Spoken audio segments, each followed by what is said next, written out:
Mérida, Yucatán, 24 de enero. Hoy el año se nos está escapando entre los dedos, ¿no? Ya como esta lluvia. Estamos en el Tuch de América. Para los yucatecos el Tuch es el centro, es el ombligo. Y aquí, ubicado a la gente que nos está mirando en otras partes del mundo, nos encontramos en la parte central de América con cosas importantes como lo sucedido ayer en Venezuela, con esta reafirmación del Congreso, que en esta parte legal dicen no va Maduro y va esta persona de origen militar, en la cual está ahí todo el movimiento en Venezuela, y esto da pie a toda esta problemática social que se está dando, no solamente en los cambios de Venezuela, aquí en México con el espacio del Huachicol, con estos cambios también en la economía, y esto va impactando en la salud mental y ven impactando en lo cotidiano. Es por esto que hoy vamos a hablar del tema de ansiedad generalizada. Este tema nos va a dar para mirar y poder dividir y entender qué es la ansiedad, qué es el estrés y qué es la angustia. Generalmente nosotros pensamos que es lo mismo, esto no es así. El estrés es una cosa, la ansiedad es otra y la angustia es otra. Ese tema vamos a hablar, también vamos a hablar de fobia, vamos a hablar de cómo también los niños se pueden estresar en procesos educativos, cómo también los niños se estresan en el proceso del embarazo y todo esto que va impactando. Y vamos a poner dos grandes casilleros. Vamos a ver cómo esto puede impactar en el quehacer somático y también en el quehacer cognitivo. Y cómo confundimos algunos trastornos con la ansiedad. Y vamos a ir pautando cuál es la diferencia entre estos indicadores de estrés, de ansiedad y de angustia, y cómo algunos trastornos, como los trastornos delirantes, como las paranoias, como los trastornos límites de la personalidad, como los trastornos de ansiedad en relación a la dependencia, que forman parte de un trastorno de personalidad en el grupo C de los trastornos de personalidad, se confunden con la ansiedad. Pero en sí contextualizamos lo que está pasando a nivel social que nos va generando ansiedad. Alberto. Hola, doctor, buenas noches. Bueno, buenas tardes, ya casi noches.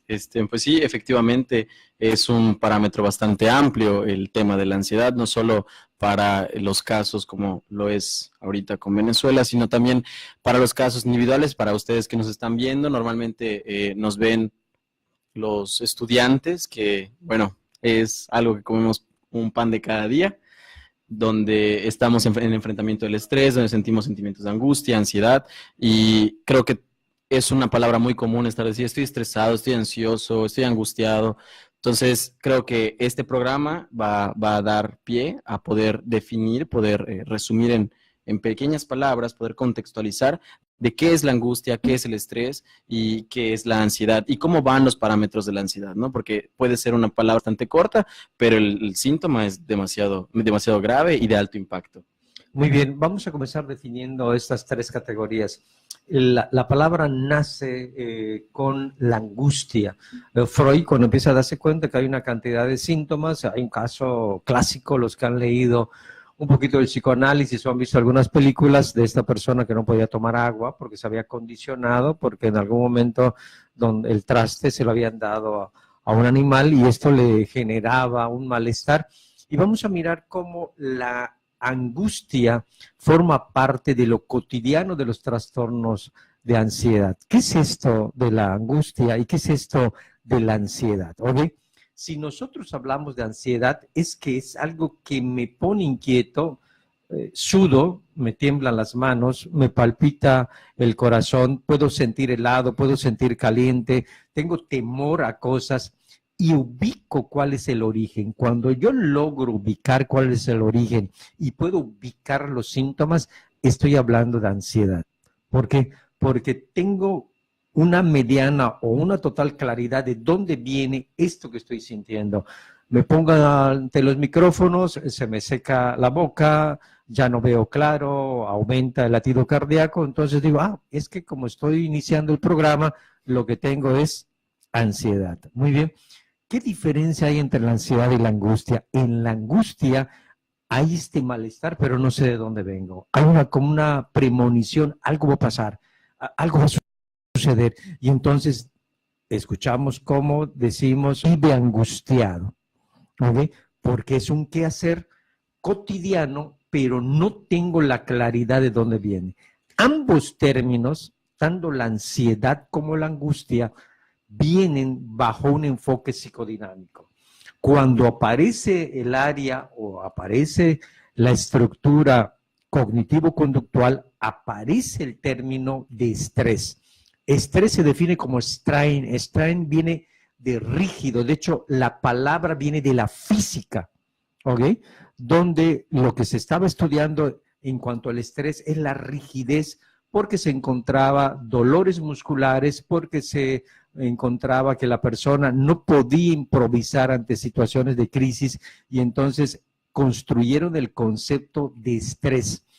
Hay un libro muy importante que se publicó en el año de 1990 de Lazarus y Fuhrman, donde ellos recopilan una cantidad de investigaciones que hablan sobre el estrés y empiezan a tomar algunos estudios, sobre todo del área médica, porque empiezan a darse cuenta que la gente que tenía mucho estrés no apoyaba para que los procesos de rehabilitación después de una operación, cicatrización y reducir las infecciones iban en relación directa a aquellas personas que tenían mucho estrés, no cicatrizaban pronto y tenían una alta posibilidad de infectarse de las heridas.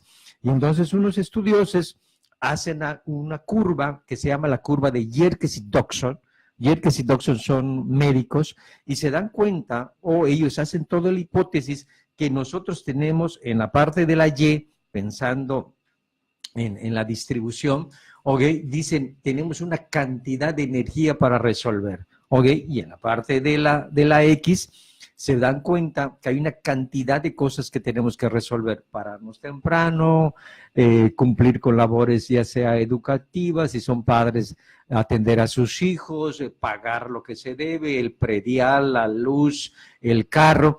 Y entonces hay una cantidad de energía que se tiene de base, pero hay una cantidad de exigencias y la gente empieza a tener que esforzarse más que su cantidad de energía. Si su cantidad de energía, que va de 0 a 10, solamente les tocó 6, en ocasiones la gente ocupa hasta 8, ocupa hasta 10, que esto mañana se les cobra.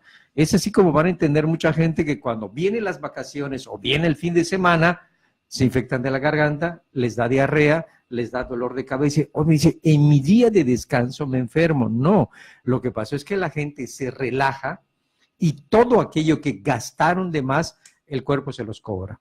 Esta condición, Yerkes y Dodson, ambos médicos, estudian este panorama y le empiezan a dar un enfoque médico en la explicación del comportamiento. Y aquí aparece el modelo cognitivo-conductual. Si nosotros vamos organizando, nos damos cuenta que la palabra de ansiedad nace en el psicoanálisis, se acompaña con la angustia bajo un enfoque también médico, pero psicodinámico. Cuando aparece el estudio del comportamiento, cuando aparece más en relación a la parte médica, aparece una estructura cognitivo-conductual y ahí nace el concepto de estrés que viene de la física, de la palabra strain, rígido, ¿ok?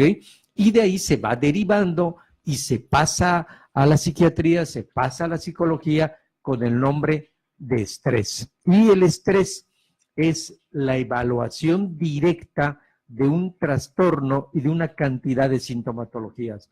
Dolores de cabeza, se nos olvidan las cosas, estamos temblando, sudoración, latidos de cardíaco fuerte, la gente tiene una sensación que algo va a pasar. Como podemos ver, los síntomas de la angustia, de la ansiedad y del estrés son los mismos, solamente que su explicación bajo diferentes enfoques va cambiando. ¿Qué tenemos de diferencia con el estrés, la angustia y la ansiedad? El estrés, los indicadores están mucho más claros y están muy direccionados a lo que está provocando. Aquí hay un mito que tenemos que romper muy importante. La gente siempre cree que hay algo de afuera que pasa y le genera estos síntomas. Eso es una mentira. ¿Ok? Alguien dice, es que cuando vi que me clonaron mi tarjeta, me puse muy estresado. ¿Ok? Entonces dicen, vino algo de afuera. Alguien dice, bueno, lo que pasa es que llegué y me di cuenta que estaba pinchada la llanta de mi carro. acusan algo de afuera. Resulta que le dan su resultado y se dan cuenta que están embarazadas y dicen algo de afuera. Eso no es así. Vamos a mirar que el estrés también se genera por los pensamientos. Y aquellas personas que tienen algún tipo de trastorno de sueño, y no es que tengan trastorno de sueño, sino tienen ideas intrusivas, que esto les distrae, les altera sus neurotransmisores, sobre todo altera la serotonina y la dopamina, y les roba el sueño. Entonces, y esto es generado por pensamientos. Rompemos el mito con este comentario. El estrés no siempre se genera por eventos externos, sino se puede generar a través de los pensamientos. ¿Qué podemos ir acotando para dejar claro este bloque?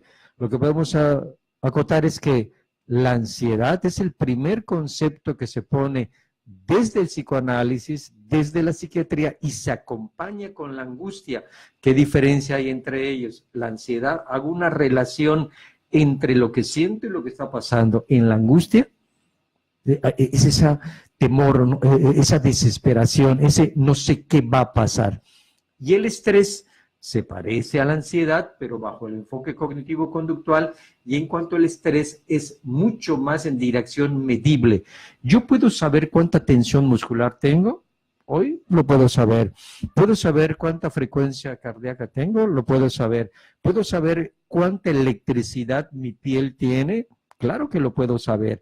Entonces, el estrés da un valor agregado de medición y de regulación. Entonces, acotamos. Históricamente, ansiedad, angustia y estrés. Ansiedad y angustia, psicoanálisis, estrés cognitivo-conductual. ¿Ok? Sintomatología muy parecida en los tres. En la ansiedad, en la angustia y en el estrés. Y para finalizar, se rompe el mito. ¿Ok? No es verdad que el estrés venga por elementos que están desde afuera. ¿Ok? El estrés también viene por ideas intrusivas. Y vamos a mirar, conforme vayamos avanzando, cómo existe una cantidad de trastornos como el estrés postraumático, la ansiedad generalizada, ataques de pánico, el trastorno de angustia de separación en los niños, y cómo podemos tener una cantidad de estrés o de angustia generada a través de los pensamientos. Moraleja. ¿Qué es lo que consumimos en nuestros pensamientos? Altera nuestros estados de emoción. ¿No es así, Dani? Saludable conciencia, 24 de enero de 2019. Conciencia, aquí Radio Yucatán FM.com.mx. En la plataforma de Facebook.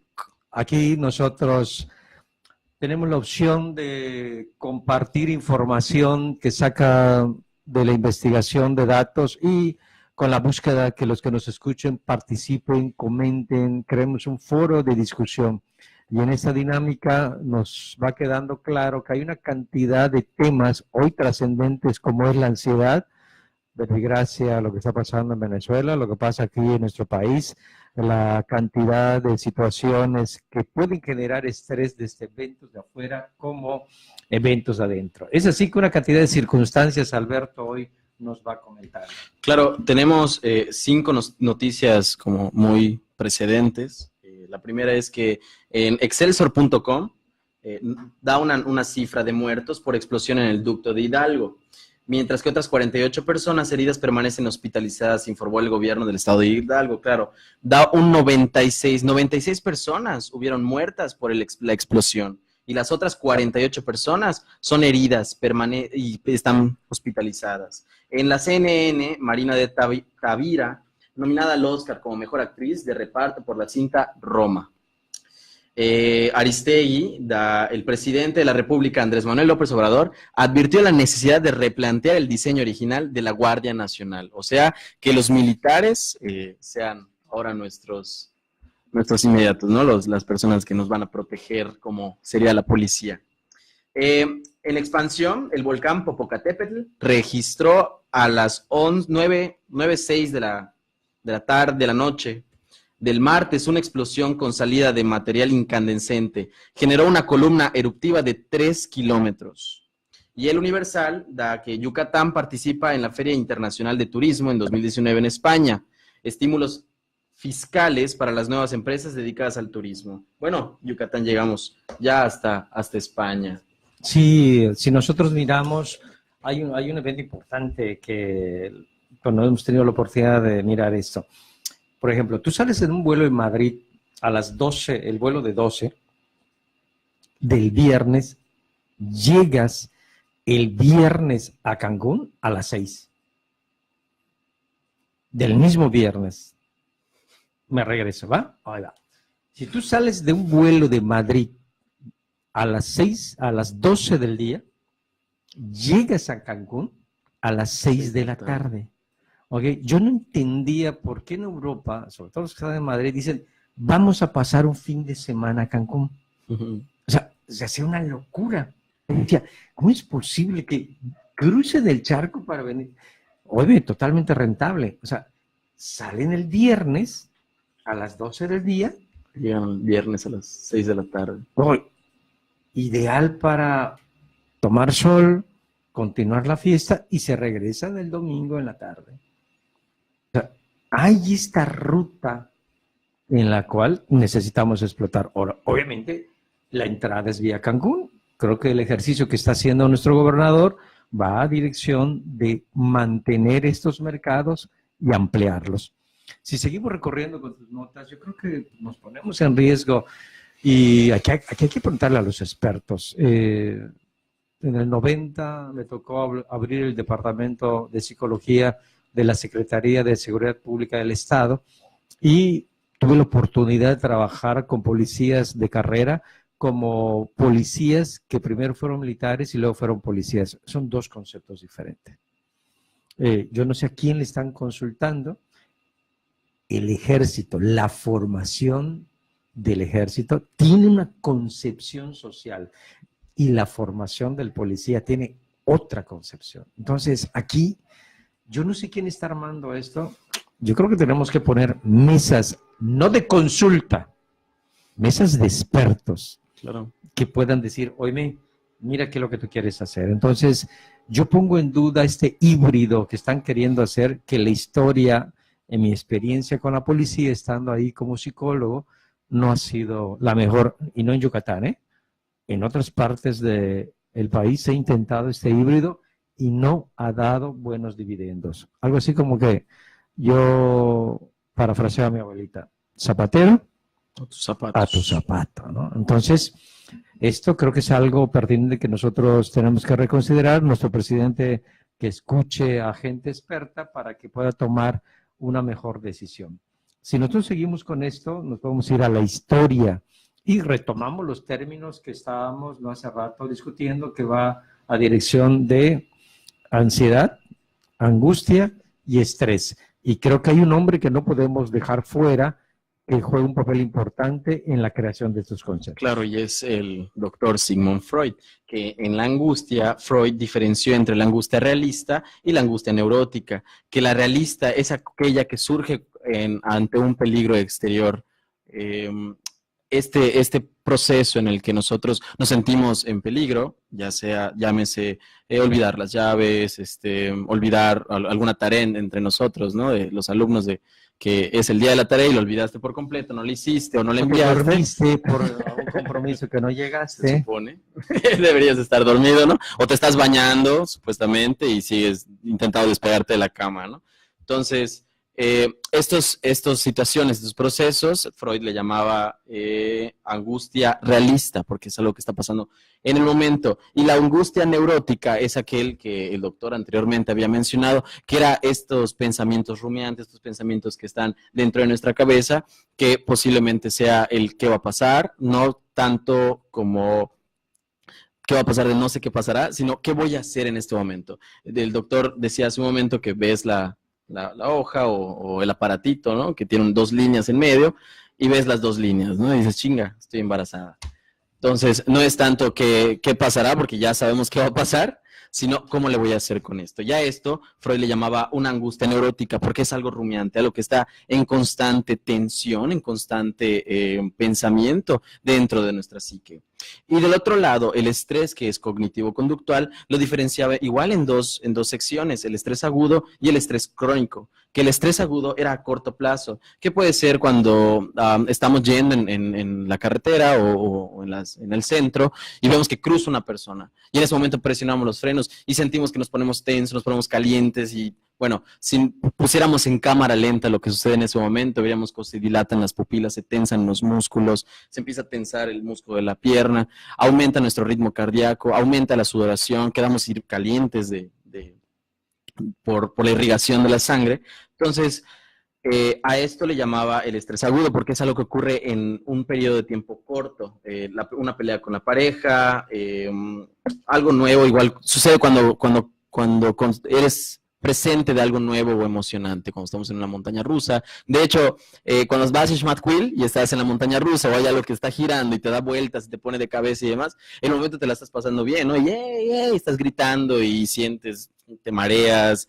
Bueno, hay unos que les causa felicidad, otros se desmayan en el proceso, pero al momento en el que te bajas, te empieza a doler alguna parte del cuerpo, ¿no? Me duele el hombro, me duele el brazo, me duelen las manos de tanto que me agarré, pero en el momento no sientes cuánta tensión estás poniendo. Y esto es lo que hace que el cuerpo se pueda preparar para defenderse o huir, pero nosotros no tenemos conciencia de la tensión que nuestro cuerpo genera. Y el estrés crónico ya hablamos de un tiempo prolongado de estrés, de esta activación, donde tenemos, por ejemplo, los problemas de dinero, los problemas en el trabajo, y si ya continúa por semanas o meses, hablamos de un estrés crónico.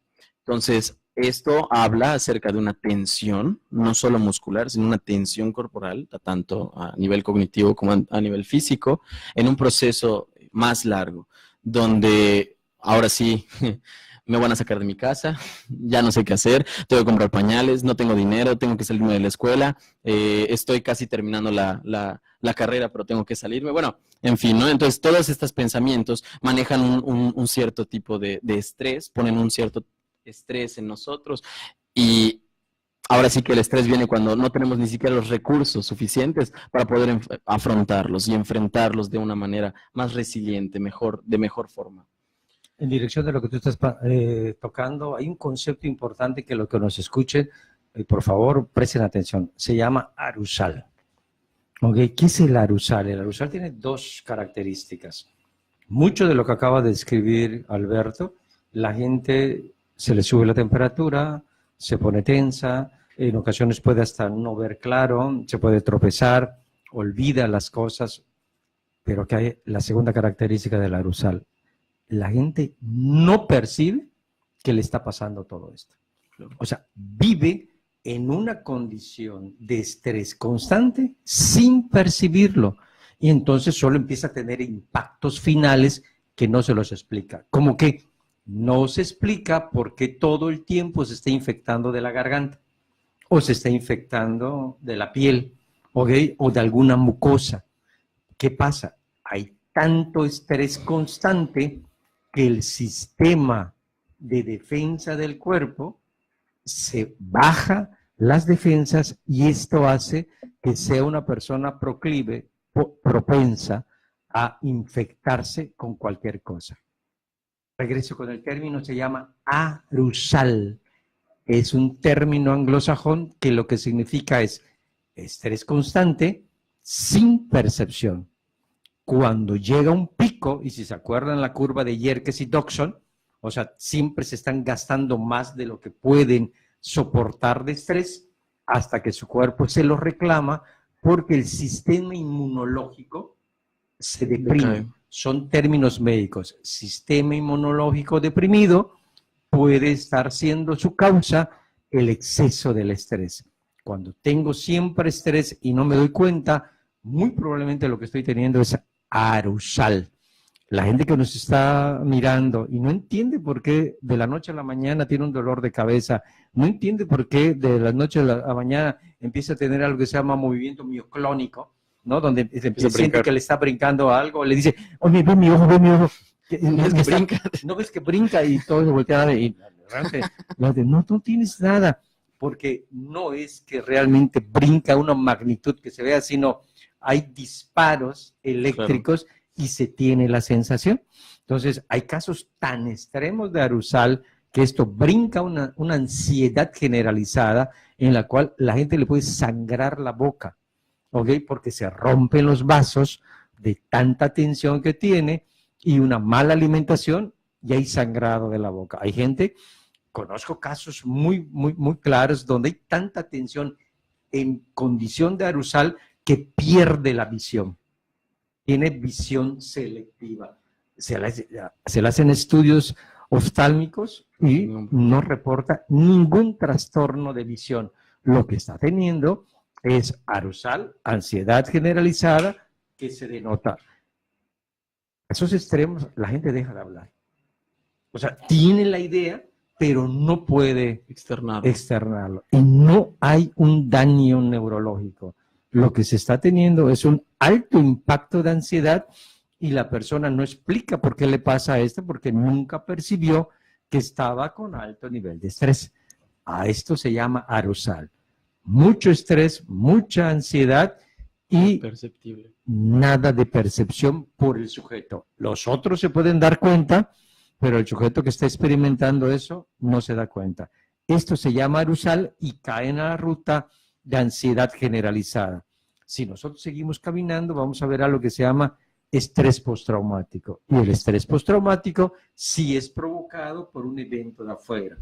Aquí tiene 4 características la etiología del estrés postraumático. 1, que la persona haya vivido el evento de un accidente, que la persona estaba ahí y vio cómo sucedió un accidente, que la persona solamente vio las noticias del accidente y el punto número 4, le contaron lo que pasó. Estas son las 4 etiologías que puede provocar ansiedad, que puede provocar angustia, que puede provocar estrés. Esto se llama estrés postraumático. Se llama estrés postraumático porque aquí está el evento y después pasa un mes y después del mes, si la sintomatología se mantiene, a esto se le llama estrés postraumático. ¿Quién es el hermano mayor del estrés postraumático? No sé cuál. El trastorno disociativo. ¿De la personalidad? El trastorno disociativo tiene 3 expresiones. 1, el trastorno disociativo de amnesia.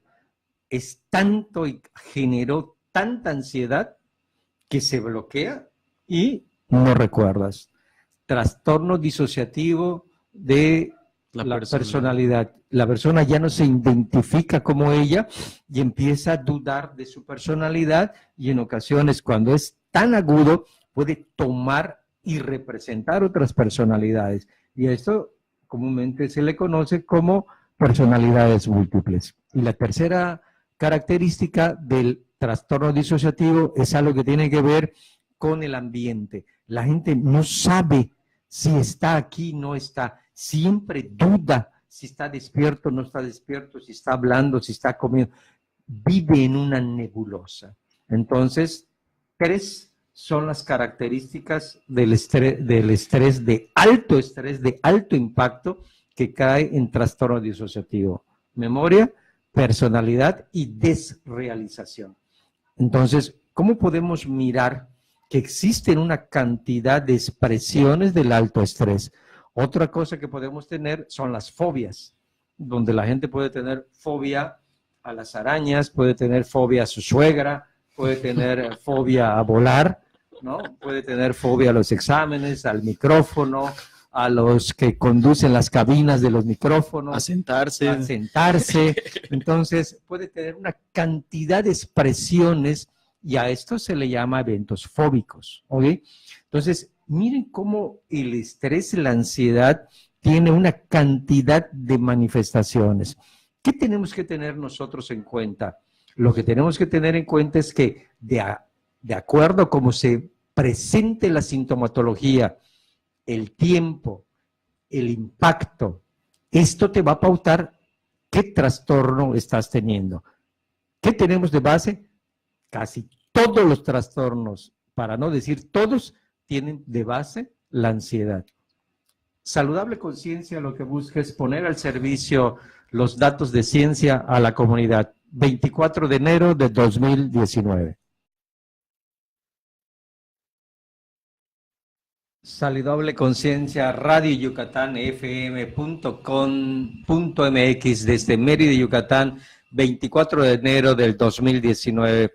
Hoy como último bloque estamos mirando sobre el estrés, la ansiedad, cómo hay un tema que no hemos tocado y es terriblemente importante porque estamos dejando el halo de que el estrés es malo. Eso es una equivocación. Otro mito con respecto al estrés.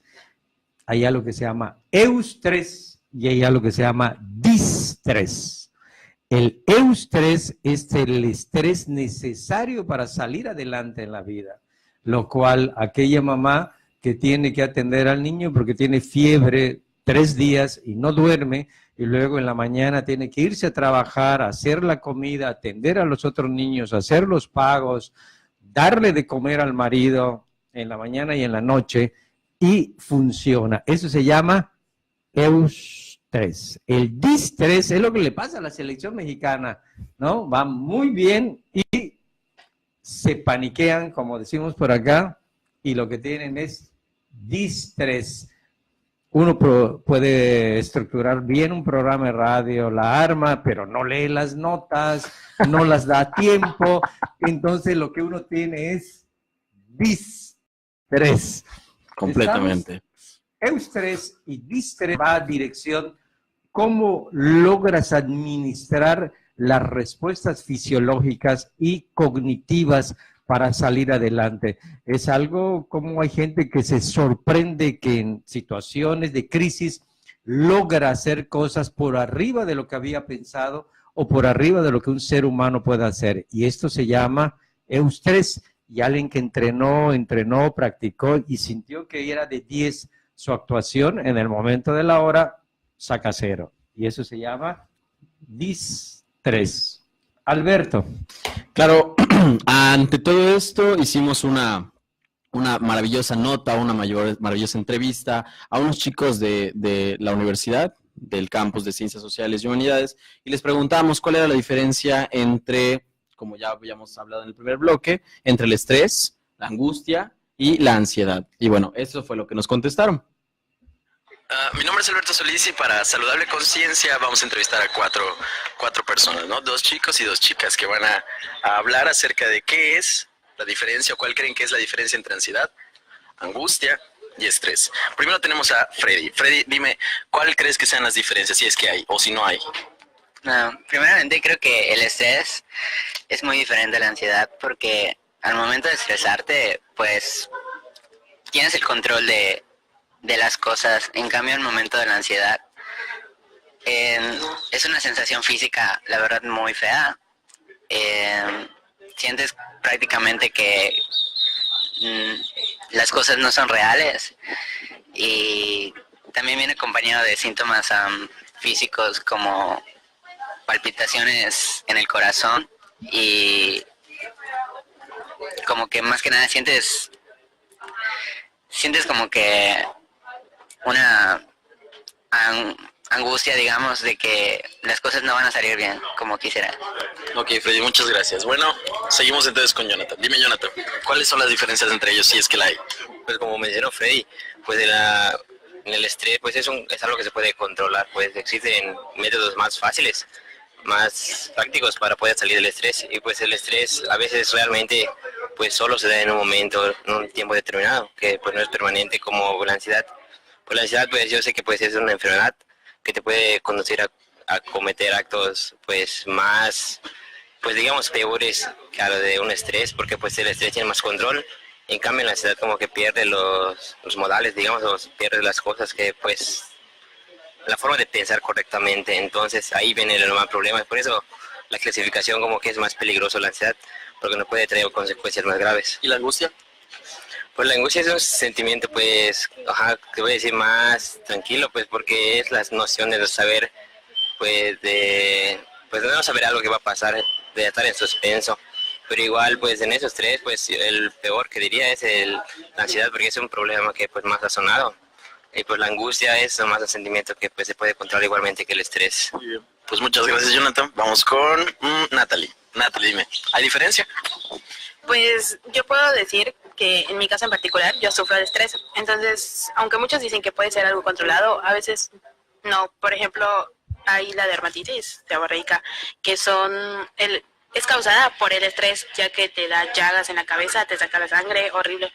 Y aunque digan que se puede controlar, muchas veces no, o sea, sí es doloroso y necesitas muchísimos tratamientos que a la larga puede que sí te ayuden, pero muchas veces no te ayudan.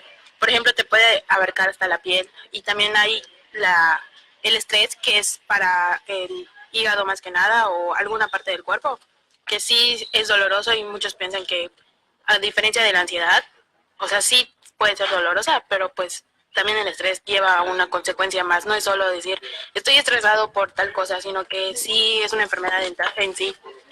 Y la angustia, pues podría decir que también es difícil porque no sabes a ciencia cierta qué es lo que sientes. Yo siento que la angustia, perdón, es como que muchos sentimientos encontrados que no sabes cómo expresarlos o cómo calmarlos en ti mismo. Ok, muchas gracias, Natalie. Y por último, y no menos importante, vamos con Jennifer. Dime, Jennifer, ¿hay diferencia o no? Bueno, yo considero que el estrés es totalmente diferente a lo que es la angustia y la ansiedad.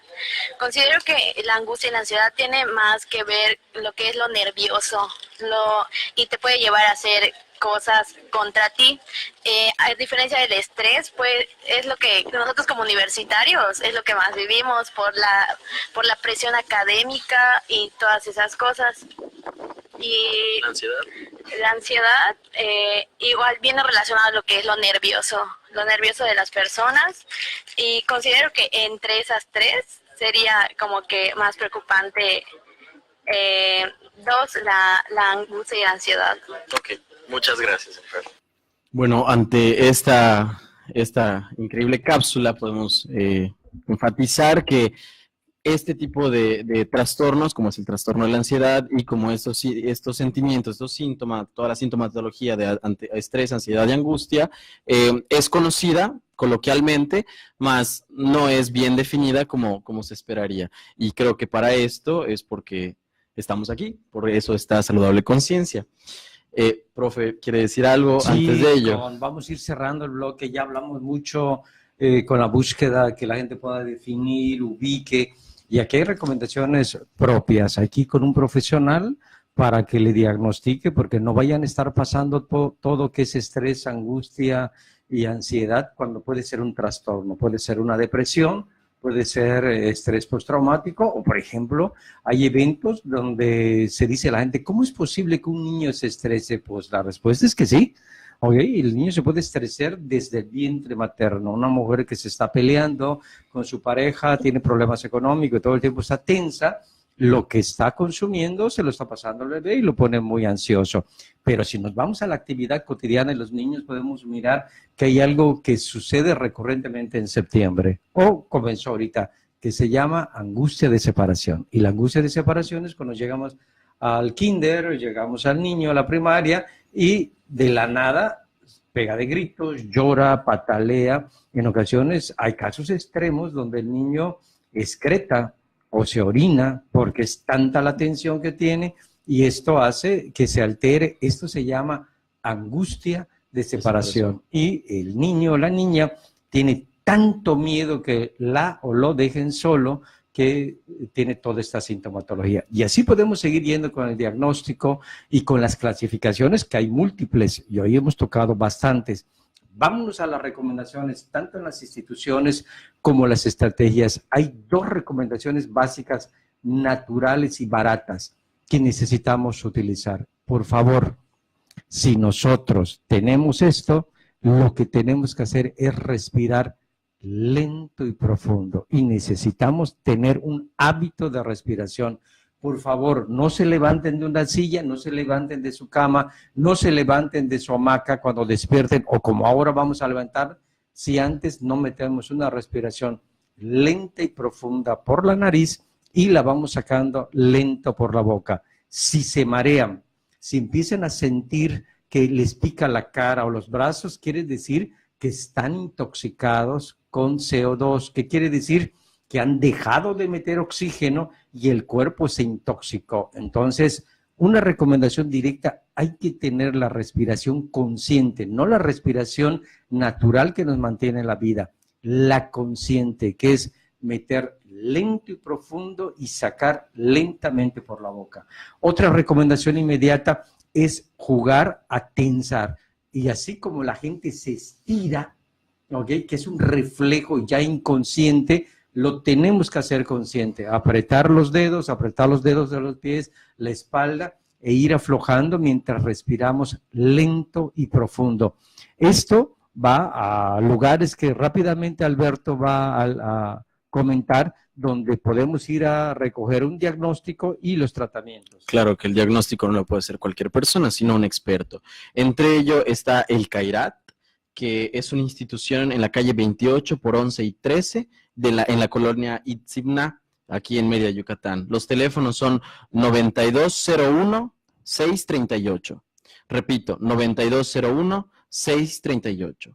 Y hay una clínica en Justicia Terapéutica de Yucatán, en la calle 28, número 198 por 19 y Avenida Colón, sobre la García Ginerés, que a cargo está el profesor, doctor Paulino Tsipa Aguilar. Entonces, no podemos recetarnos ni diagnosticarnos de manera automática y propia, sino tenemos que ir con un profesional de la salud. Y como esto, Saludable Conciencia les pone a ustedes, también en la página de Facebook estarán los números y las instituciones para que puedan ser adquiridas desde su cómodo hogar y puedan asistir a estos lugares. La ciencia ha desarrollado tanto que hoy tenemos un área de auge y de gran impacto, que es la neuropsicología. Es así que el 1 de marzo comienza un diplomado en neuropsicología, donde vamos a diagnosticar estos trastornos y vamos a también dar estrategias de manejo del dolor. Vamos a identificar niños con trastornos educativos, problemas con trastornos psiquiátricos. Este diplomado va a comenzar enero, febrero, marzo, el 1 de marzo, ¿ok? Y nosotros en este espacio vamos a ir tocando de aquí a que comience el diplomado temas específicos de neurociencia. Les vamos a ir leyendo en cada uno de los programas estos temas que vamos a ir a abordar, y la búsqueda de ese diplomado es desarrollar competencias para aquellas personas que se dedican a esta área. Ese diplomado lo va a dar la UPP, la Universidad Pública de la Privada de la Península, ¿ok? Lo va a dar Sijuri, y lo va a dar la Clínica de Justicia Terapéutica. Les esperamos. Es así que Saludable Conciencia, a través de yucatán.com.mx y con el trabajo de investigadores desde el Laboratorio de Psicología Jurídica y Criminológica de la Facultad de Psicología de la UADY, es así que Alberto colabora como investigador en este laboratorio. Alberto, gracias por el apoyo. Dani, gracias por el apoyo aquí en los controles técnicos. Saludable Conciencia, Mérida, Yucatán.